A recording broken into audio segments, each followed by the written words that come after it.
And to me, like that paints such a damning picture of what happened. Like not like what can you refute there? Yeah, not a cut on him, not a bruise, No. nothing. Mm-mm. Yeah, I don't know.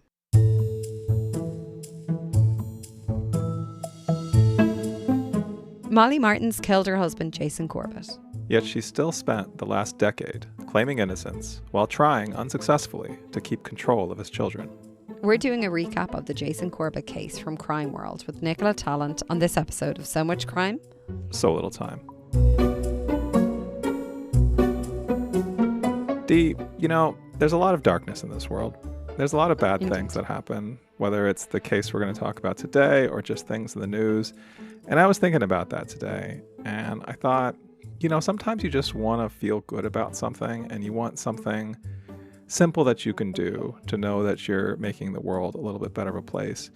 And most of those things that you could think to do are important and actually will add value to the world.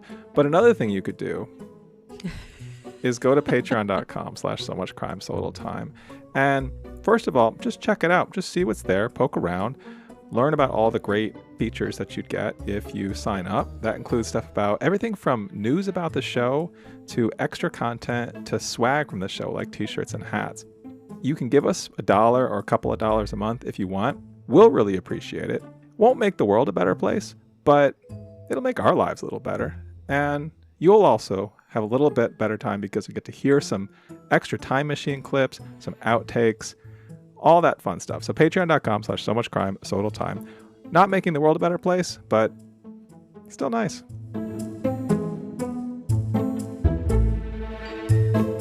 Welcome to So Much Crime, So Little Time. I'm Dee. And I'm Jeff. And in this episode, we are discussing the Jason Corbett case. We're doing something a little bit different this time.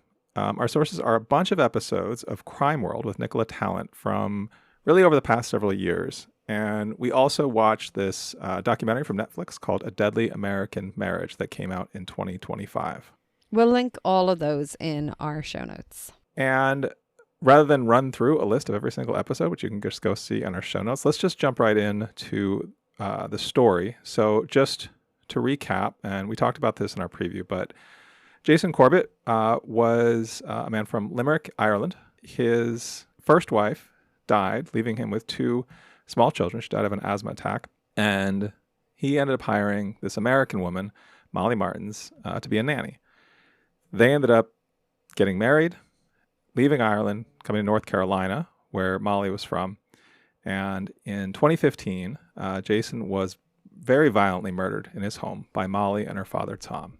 Molly and Tom were convicted of the murder, but at least the story as we had covered it in our preview, we knew that there was more to come, and they were going through the appeals process, which we'll talk about here.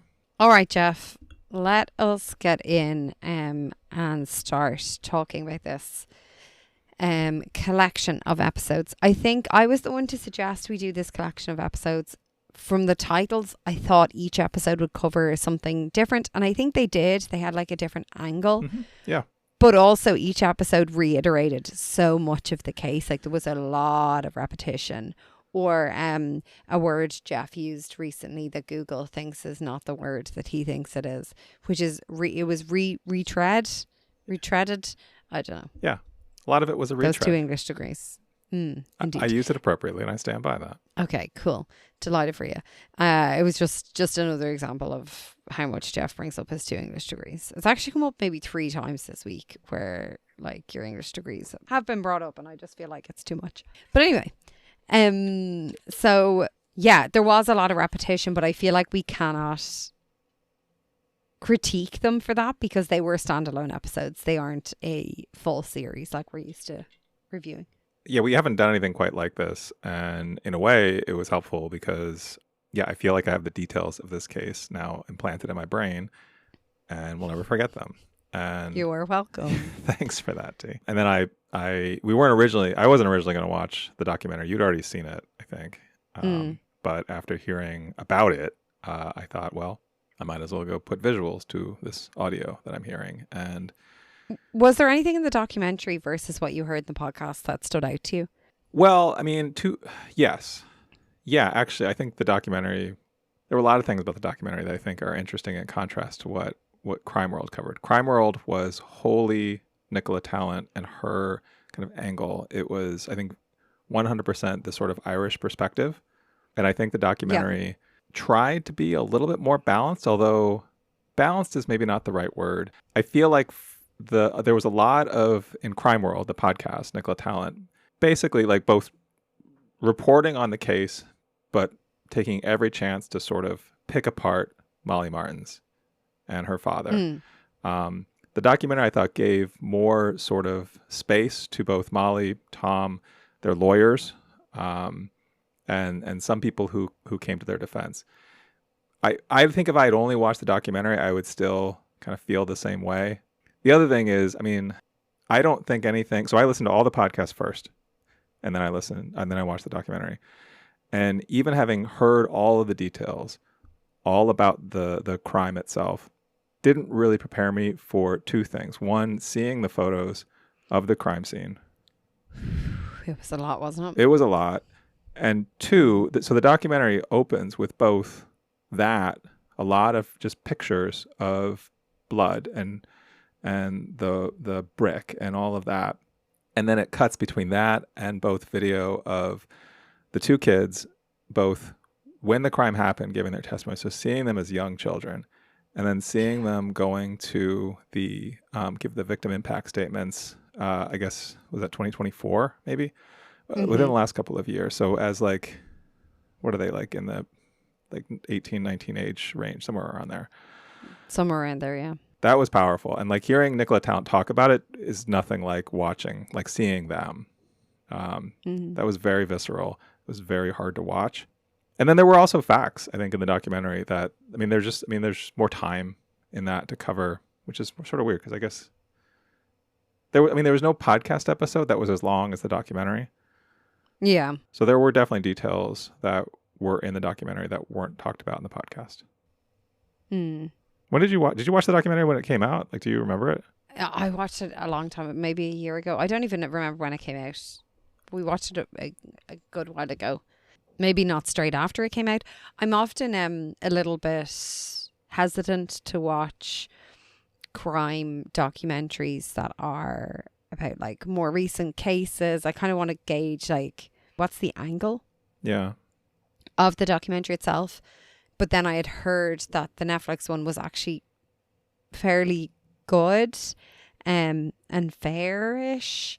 So that's why we decided to watch it. What was your impression of it? Do you remember? I remember it's interesting, like obviously you watched it today, so like things are fresh in your mind, but I can still picture the kids in that kind of room when they were so young and they were being interviewed over in North Carolina. I can remember the son like and taking his deep breaths and being nervous about going in to give his victim impact statement in his like suit because he looked too young to be in a suit, but also, you know, that awkward stage of like you have to wear a suit, but it's and that I remember like him being really nervous about it. And I remember the blood spatter and the pictures. On that point about seeing them like going in to give those statements, I think the thing that maybe hit me the most, and I just don't think there was a way to convey that in the podcast, was how different the two kids were or are now from each other. Like they are, they seem to have taken very different approaches. Like Sarah has written a book. She has been, I think, fairly public. Her brother is, I think, more private, less kind of open. But then there's a moment too near the end of the documentary where Sarah talks about how, I forget exactly how it's phrased, Molly is almost making it seem like Sarah's at fault for both deaths of her parents. You know, if she hadn't had that nightmare that woke them up, the fight wouldn't have happened and her dad would be alive. And I forget exactly how she's somehow responsible for her mother's death, but that, I mean, it's just my biggest takeaway from the documentary was what Molly did to these children is one of the worst things I think I've ever seen. Like it's the sort of psychological abuse. I mean, aside from taking away their father, I mean, seeing the social media posts that she trying to get in touch with them. You know, we'd heard in the podcast about trying to fly a plane over their school, which didn't work, but just the sort of manipulation, the gaslighting, convincing them to say horrible things about their father. And just that this went on for years. Just dragging Yeah. them through this. Yeah. And like, what is she trying to do when she's, you know, her whole thing was wanting the kids and caring about the kids so much. But then the things like, yeah, like flying the plane over their school to try and like contact them, and yeah, social media. And Jack is the son, isn't it? Yeah. Playing his voice note that she left. Yeah. Even though he specifically said not to. Like, it just all like doesn't make sense. What was her end goal here? Yeah, I wondered that too, because it's funny, as I was prepping my notes to talk about this, I originally had something in our little intro about how she was trying to get, like her whole point was to get custody of them, but that ship has sailed, right? Like that's the point. Yeah. So what is she trying to do? And I get that like part of this is her trying to like prove her innocence. Like she doesn't want to end up in prison, but at this point, that's also over now, right? Like she's been convicted of voluntary manslaughter. She served the time that she was sentenced to, and I don't think she can be charged again. I don't think she can face any more criminal charges. So I guess this is over for her, but it went on for so long. Once she knew she wasn't getting the kids back, why continue it? That just seems cruel. So one thing that wasn't in the documentary but was in the podcast, what actually probably I think that the episodes of Crime World that I think had the most information that wasn't in the documentary were there's 1164 and 1165, which was the Brian Carroll interview. I think Brian Carroll was a part of the documentary, and then he wrote a book. Okay. In those two episodes, he gives a lot of details from his research that the documentary didn't cover about stuff that happened earlier, mostly, including like some of the things that Molly was doing in that time right before she went to Ireland. And, you know, it sounds like, I mean, who knows? It sounds like she had bipolar. It sounds like she didn't stay on her meds. And when she would go off her meds, like that's when some of the worst things happen.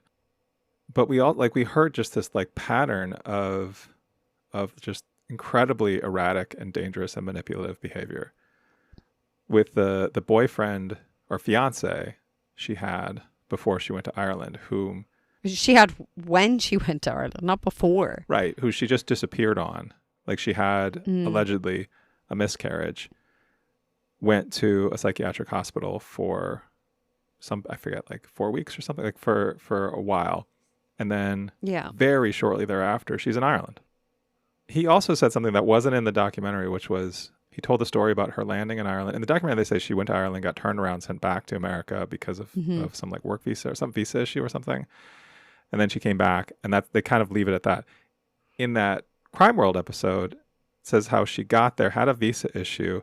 Someone who knew she was coming, that Jason told, like, look for this American girl, saw this woman, this, you know, blonde, pretty young woman in cowboy boots, and is like, that's her, gets her through. And then he tells this, some of these details are just kind of lurid, but that she apparently slept with Jason within 4 hours of landing in Ireland. And that we know that because he felt guilty about that. Like he was cheating on his dead wife and told one of his friends or someone who then reported that later. But if that's true, I mean, it's just like that, you know, what she did to her fiance, like it's just this, again, it's this series of things that everything we learn about her is some different form of manipulation, or just like she's playing these mind games. You know, and it's so interesting. I'd love to know a bit more about like Tom Martens and about Molly growing up, because by this, like, he seems so manipulative in that interview. He feels like he's one of the lads and he's able to say blah, blah, blah, and he's kind of trying to control the narrative, setting the scene. Yeah. And, you know, this Irish guy, and he liked his drink, like leaning into that kind of stereotype. And I just felt like what I lacked in a way was she always like this? Was there someone else like this as well? Because her mum claims she didn't hear anything in the house that night. Yeah. And her dad has this story that just seems completely incredible. And I don't know. I'm like, where is she getting this from? Because if I feel like, and I haven't been in the situation, so I don't know for sure, but if I was going through the mental health issues and the issues with bipolar that she was going through, and then I just told my parents I was going to Ireland to nanny, I think they'd be like worried for both me, but also the family I was getting involved with. Like, she was not qualified. It's not as if she was going backpacking and hiking off in a remote area, which, you know, obviously you might be still worried about, but she was going into to get involved in children's lives. And it just seems kind of baffling to me that her parents wouldn't get involved to say, like, no. Right. Or when the red flags that they say started to appear about Jason, that there's no consideration of her history and kind of trying to see, you know, guide her or whatever through that. Yeah, there's some really, I think, interesting lingering questions about her parents. And yes, about her mother and what happened on that night that Jason was murdered. And that the documentary, I think, deals with that or asks that question of, like, how could she possibly, like, if she thinks her daughter is being attacked, she rolls over and goes back to sleep. Mm-hmm. And then Tom, the father, who, there's so many places that he seems, I don't know. The thing that was in the documentary that stuck out to me that I don't remember hearing in the podcast was, so we knew that they took this sudden trip, this 4-hour drive to North Carolina from their home to be there that day, an unannounced, unexpected trip. And the documentary mentioned that it wasn't that they just, you know, decided that on a whim and had nothing going on. Like, he had to cancel a dinner with his, like, boss or something. Like, they had plans that they changed to go very last minute to bring this baseball bat. And that's talked about too, like, why this bat that he said, oh, it was a gift for Jack.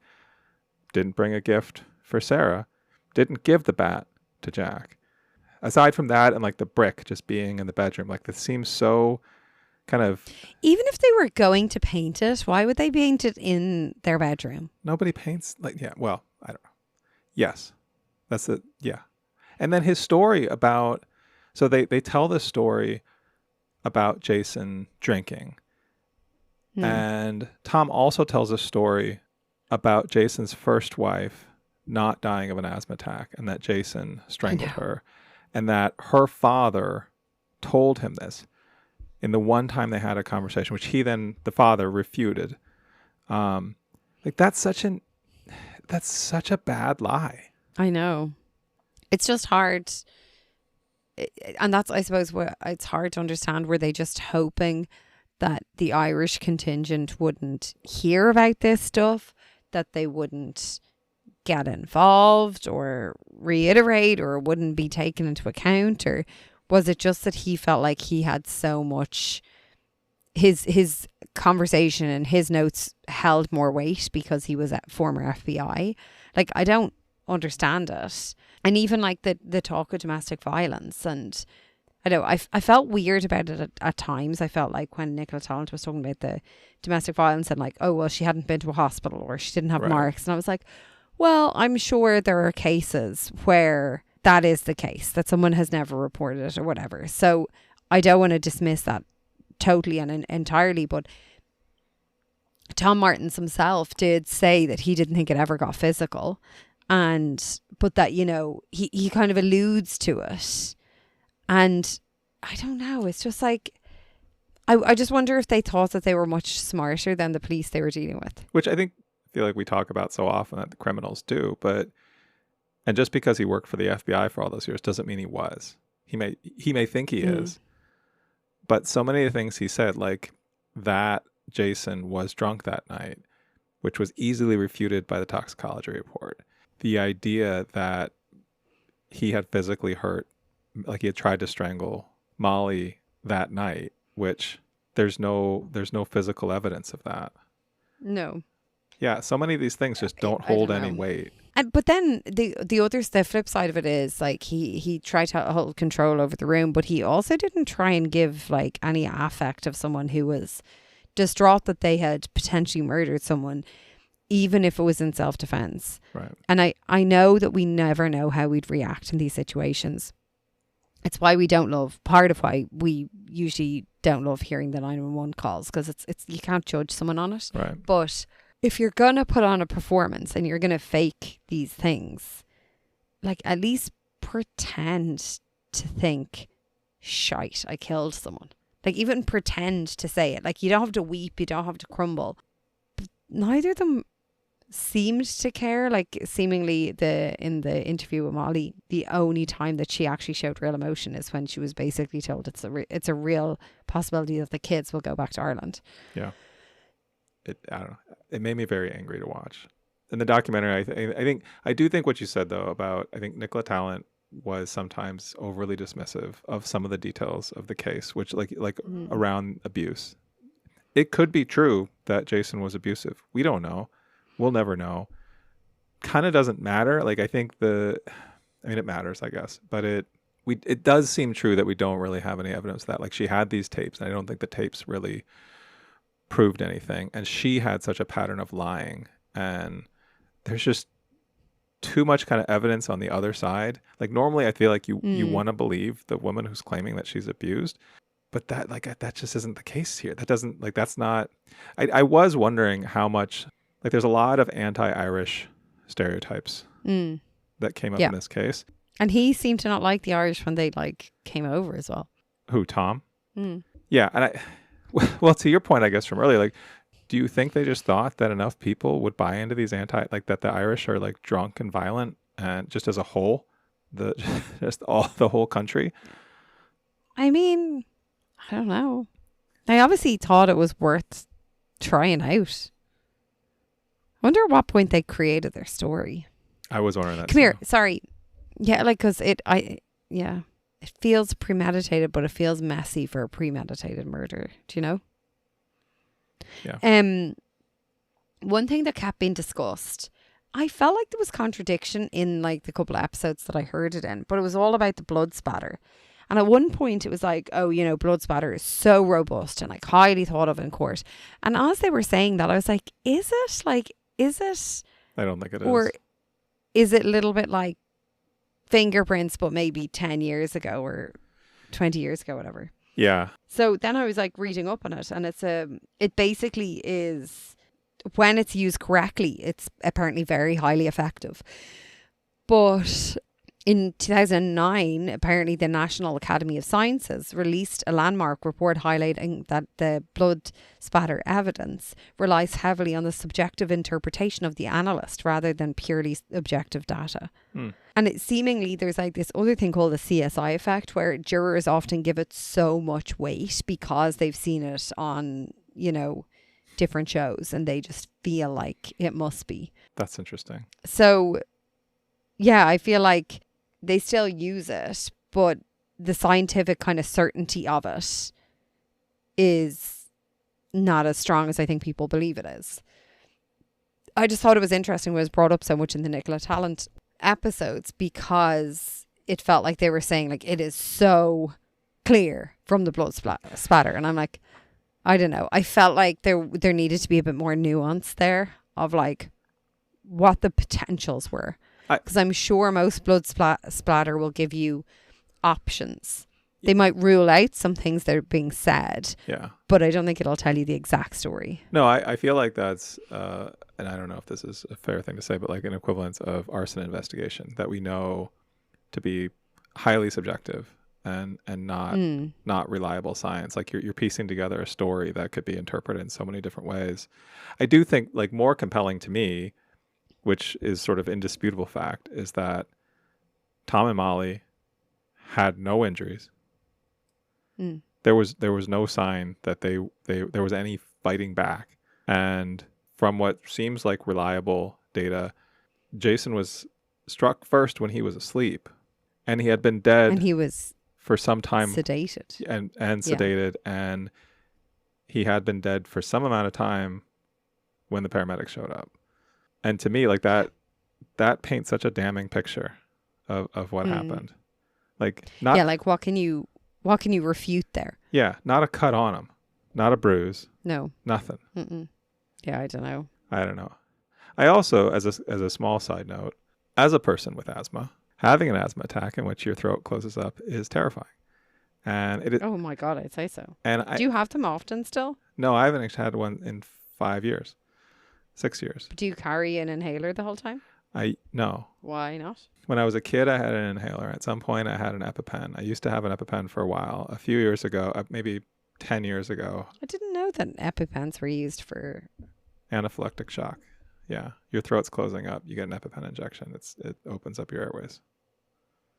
Huh. That's what it's for. That makes sense. Yeah, that's what it's for. Anyway, the problem with EpiPen, this is definitely a tangent. The problem with EpiPens is that they don't last very long. And until recently, there was only a brand name. There wasn't a generic. And so they were really expensive and you'd have to replace them all the time. And of course, ideally, you never actually use them. You just have to have them, right? Like it's there for an emergency that you hopefully never have. I've never used one, but I have had a lot of, I mean, I had them pretty regularly until about 6 years ago. And then they just stopped suddenly, which was super weird. But my whole life I had attacks. But my point was, so I've had those attacks my whole life for like 40 years. I got used to them. I knew how to like calm myself down, what like medicine to take. I would take Allegra D. I would suck on an ice cube if I had that available. I would go to a dark place and just like control my breathing, basically meditate and try to, and just wait for my airways to open back up. It's scarier for your spouse watching you go through that. So I haven't experienced that because my wife doesn't have them, but she's watched me have those attacks many, many times. And I know that like she has wanted to take me to call 911, to take me to the hospital multiple times. My mother has done that. And so putting this on Jason like that he had to go through watching his wife die. He was waiting for that ambulance to come. He knew he couldn't wait any longer. And so he drove her trying to save her life. Her sister was there and backs up the story. I just like that to me is like such insult to injury of he went through this traumatic event watching his wife die from an asthma attack. That alone is such a horrific thing to go through. Yeah. So I guess that speaks to the cruelty of Molly and Tom to me, that they would do that they would say that. That is so cold. And it also goes back to like the kids, like what are you trying to do here to them? Yeah. Yeah. Because they were too young to remember, right? Like they were what, like 3 months old and under 2? They were both under 2. Yeah. Yeah, I don't know. I just like the whole story was, I don't know. I did the last episode that we listened to in the Crime World series, the one about Sarah Corbett. I actually thought that was going to be an interview with her. Yeah. I was disappointed that it wasn't. Yeah. Because I know that she's done a few interviews, so I would have liked to listen to her speak. I've seen clips of her speaking on like national radio and national TV and stuff in Ireland, and how like Molly has like come out and now she's like, you know, got a new boyfriend, has a new look, is like blah blah blah, and like how some person in her family is saying, you know, Molly's still finding it hard to get over, but Tom is doing well, and you're just like, what is the thought here? Yeah, I don't know. I find it so hard. Their families obviously believe them. I guess so. I am really curious about Molly's mother. We don't hear from her. She's not in the documentary. No. And I guess that's another thing. Molly and Tom participated in the documentary. Yeah. I'm curious about that. Like, that's why I'm like wondering though about her mindset. Like, I just wonder if she wholly believes that she did nothing wrong. And I'm wondering, is it him? Like, is that what she's learned throughout her life? That, you know, you don't do stuff wrong. You know, we're a high achieving family. We don't make mistakes. And is that narrative something that they share? Maybe. Like so deeply it's embedded in their core that even a situation like this, they can't even, like they both know, he said he killed him and yet there was no remorse. That's true. And I mean, who knows where she got this, but I mean, she clearly learned to lie and cheat her way all along, right? Like she lied about her whole resume. I mean, even that there was somewhat small thing that triggered all of this, where Jason found Molly through this agency, and then she convinced him to bypass the agency to just connect privately, which I don't know if it was the guise of like saving money, but meant that she didn't have to go through the normal like background check process. And this reminded me of when I used to work for a tutoring company, and one of my jobs was in charge of the background checks that we did on all these tutors. We were sending them into people's homes to work with children. And the risk of that business is that the tutors, once they get connected with the parents, will just kind of cut you out and say like, oh, instead of paying that company and I get a tiny cut of that, just pay me directly less and we both come out ahead. But you're taking on all the liability, all the risk. And if that person, in this case, turned out to be a murderer, that's obviously the worst case scenario. Yeah, but that's like the beauty of her, you know, being a blonde, Sure, very attractive young woman from America, looking like she comes from like a very well-to-do family. That all like plays into like the good vibes. Yeah. You know, and I think, unfortunately, do you think she'll write a book? By skipping over that. Yeah, 100%. She loves this attention. Loves it. Do you think that's why she did the documentary? Because she wants the attention? I think she likes the people know her name, what her name is, who she is. That's my take on it. Like, she seems incredibly narcissistic. She obviously has like issues that like exasperate that, but I don't think she's going anywhere anytime soon. Do you think, from what you know, that her dad is simply protecting her, or maybe has some of the same qualities? Yeah. That I think he's got some of the same stuff. He likes the attention. Maybe that's why the mum doesn't speak. Maybe she's under control. As hard as it was to watch the kids, like now-ish, are doing those victim impact statements and seeing them as like becoming adults, I think seeing how well they ended up getting raised and how much support and love they got from their family in Ireland. And I mean, from all we can tell, like it's fairly remarkable for what they went through. That's a slightly heartwarming part of a very dark story. I don't know, the fact that they've been able to reclaim some of that narrative and that their voices have been so powerful, like in this documentary, right? Like, I think, yes, we hear from all the voices. It is sort of balanced in its presentation, but I don't know how you walk away from that documentary thinking. Not thinking that, yeah. Come here. Obviously, this was like a weird mashup of episodes, and then you end up watching the documentary as well. Would you recommend listening about this story? Would you recommend the documentary? What would your vibe be? I don't watch a lot of true crime documentaries. This one I thought was very well made. It's also like beautifully shot. Like and I know this is sort of a Netflix thing. I feel like with Netflix documentaries, I've watched non-true crime Netflix documentaries. I feel like there's it's just sort of a thing, but and it's hard to take ugly pictures of landscapes in Ireland, I guess. It's a pretty place, so it seems. But yeah, I would recommend the documentary. I think it was very powerful. I think we've listened to Nicola Tallant before. We've liked her. I think, yeah, I have some criticisms of some elements of this. I thought it was interesting to hear this sort of smattering of episodes because some of them were very different in structure than others. Like one of them was episode 1004, which wasn't wholly about this. It was actually sort of like a round table, like catch up on a bunch of stories. On a bunch of stories, yeah. Yeah, and I kind of skipped through a bunch of. That's very American. Is it? Can't be saying that. Yeah.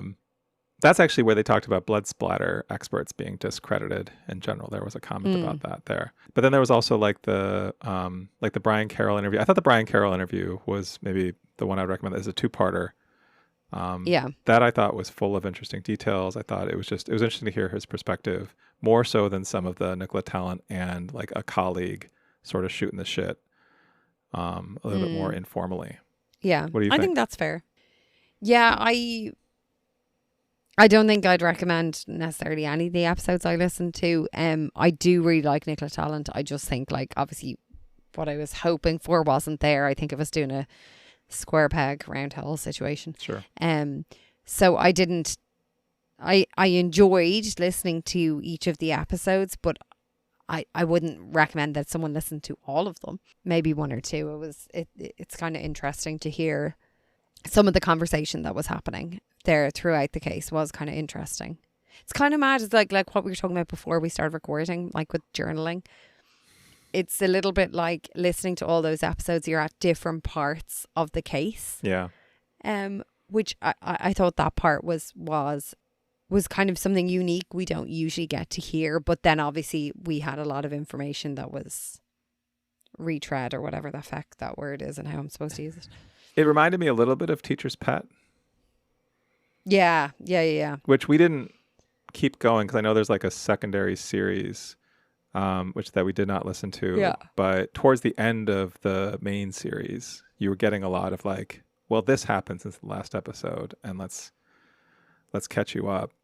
Yeah, that's a good point. I think it did. And I from memory, I feel like with Teacher's Pet, we enjoyed it, but we thought there was a lot of repetition. Yes. And it just felt like it wasn't concise enough, but it was following along the journey of the case as well, which was pretty cool, I suppose, if you were listening to it kind of live. We probably don't have any reviews, right? Because it's not really that kind of thing. No. Yeah. No reviews. I did look up, I did want to mention, so obviously I have not read this, but it came out when? In March of 2025, which is Sarah's book, A Time for Truth. And I was reading some reviews of that. So you haven't read that, right? Mm-mm. So there's also My Brother Jason by Tracy, Jason's sister, of course. Those both look heartbreaking. But also interesting. It is, I mean, most of the reviews I read of Sarah's book are just about how sad it is, how she's a great writer, and just how powerful it is to hear, her tell her own story in a very kind of raw and emotional way. Yeah, the word emotional is used a lot. I don't know, that might be interesting. Yeah, I don't know, like I can't imagine how it was growing up for her with this hanging over the whole time. Like growing up is hard enough, but like to have this hanging over you is just, it's a lot. Yeah. The top of the description is a quote from her. It's actually a quote from her victim impact statement where she says, "I was 12 weeks old when my mother, Mags, died. I was 8 years old when my father was killed by Molly and Thomas Martens. The Martens made me an orphan. They took away my father, my only constant, the only loving parent I had." Whew. Yeah, I don't know. Might have to give it a go at some point, maybe when, I don't know. I don't know when I'm ready to read that, but no, it'll be a while. I'm happy for maybe it. We can come back and review it if we do. Yeah. Maybe the last thing I want to say is on a lighter note, because this has been such a heavy discussion. I know I make a lot of jokes that lean on Irish stereotypes. And listening to this, it's very different. It's very, very different coming from you when I'm ribbing you about your English degrees and your Americanisms. It did make me want to say I'm sorry for all of my Irish stereotypes, and those are unfair. And they are not all. You're not sorry for all of them. No, I'm not. You're right. But in this moment, having just listened to this. A little bit, yeah. Yeah, you'll forget by next week. Oh, 100%.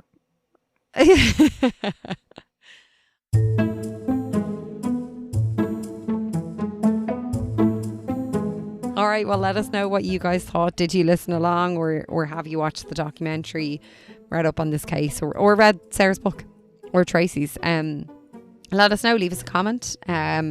Rate us on Spotify, Apple, or wherever you get your podcasts, and continue to spread the word. It's really helpful to get new listeners on. Thank you so much for all of your support. Until next time.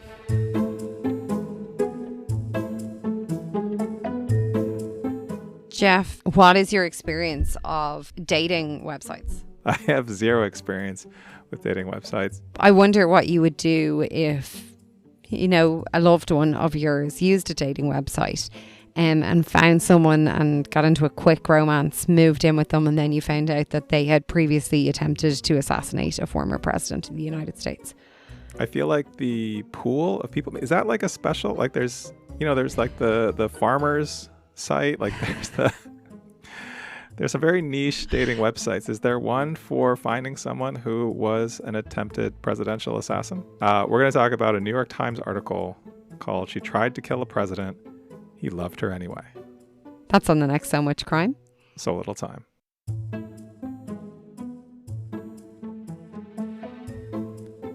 So Much Crime, So Little Time is a production of Mind Glove Media. The executive producer is Paxton Caloriso.